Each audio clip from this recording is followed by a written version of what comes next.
10 expressions françaises courantes. 1. Tomber dans les pommes. Cette expression signifie s'évanouir. Elle est utilisée quand quelqu'un perd connaissance soudainement. L'origine reste incertaine, mais certains la relient au mot pomme, un ancien terme pour évanouissement. Aujourd'hui, elle est très utilisée dans le langage familier pour décrire un malaise physique. Exemple, en pleine chaleur, il a tellement eu le tournis qu'il est tombé dans les pommes. 2. Avoir le cafard. Cela veut dire être triste ou mélancolique. Le mot cafard, qui désigne un insecte, symbolise ici un sentiment noir ou pesant. Cette expression évoque un état d'âme sombre et est souvent employée pour parler d'un coup de blues passager. On l'utilise couramment dans un contexte personnel ou intime. Exemple, depuis son départ, j'ai le cafard tous les soirs en rentrant chez moi. Et 3. Coûter les yeux de la tête. Cette expression signifie qu'un objet ou un service est très cher. Elle exagère le prix élevé en le comparant à quelque chose d'inestimable, ses propres yeux. C'est une façon imagée de dire qu'un achat a demandé un énorme sacrifice financier. Elle est très populaire pour exprimer une frustration face aux coûts élevés.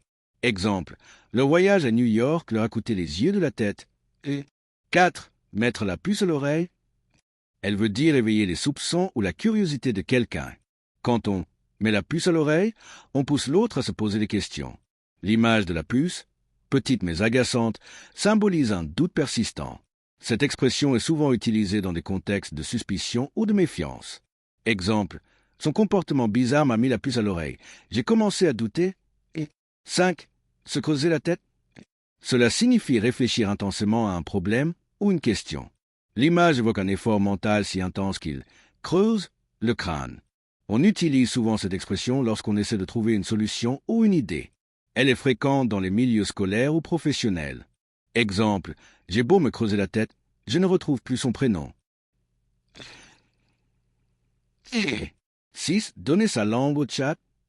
Cette expression signifie abandonner une devinette ou une recherche de réponse. Plutôt que de continuer à chercher, on donne symboliquement sa langue à un chat, qui n'en fera rien.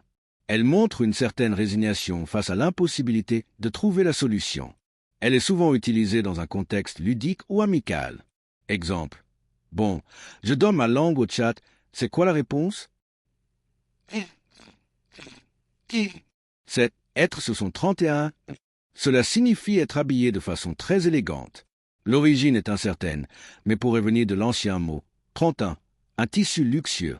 Aujourd'hui, on utilise cette expression quand quelqu'un fait un effort vestimentaire particulier pour une occasion spéciale. Elle est souvent entendue lors de fêtes ou d'événements mondains. Exemple, il était sur son 31 pour le mariage de sa sœur, costume et nœud papillon. 8. Faire d'une pierre deux coups. Elle signifie accomplir deux choses avec une seule action. Cette expression vient de la chasse ou de la stratégie, où une action efficace permet d'obtenir plusieurs résultats. Elle valorise la ruse et l'efficacité. On l'utilise souvent pour parler d'organisation ou de productivité. Exemple, en allant à Paris, j'ai vu ma cousine et j'ai réglé mes papiers 2 pierres, un coup. 9. Poser un lapin. Cela veut dire ne pas se présenter à un rendez-vous sans prévenir. L'expression est familière et souvent utilisée dans un contexte amoureux ou amical. Poser un lapin évoque une absence inattendue et souvent frustrante. Elle est associée à un manque de respect ou à un oubli. Exemple, elle m'a posé un lapin, j'ai attendu 1 heure au café pour rien. 10. Raconter des salades. Cela signifie raconter des mensonges ou des histoires peu crédibles. L'image de la salade vient du mélange confus d'éléments, comme dans un mensonge compliqué. On l'utilise souvent pour exprimer le doute face à un récit trop inventif. C'est une façon familière de dénoncer le mensonge ou l'exagération. Exemple, ne l'écoute pas, il passe son temps à raconter des salades.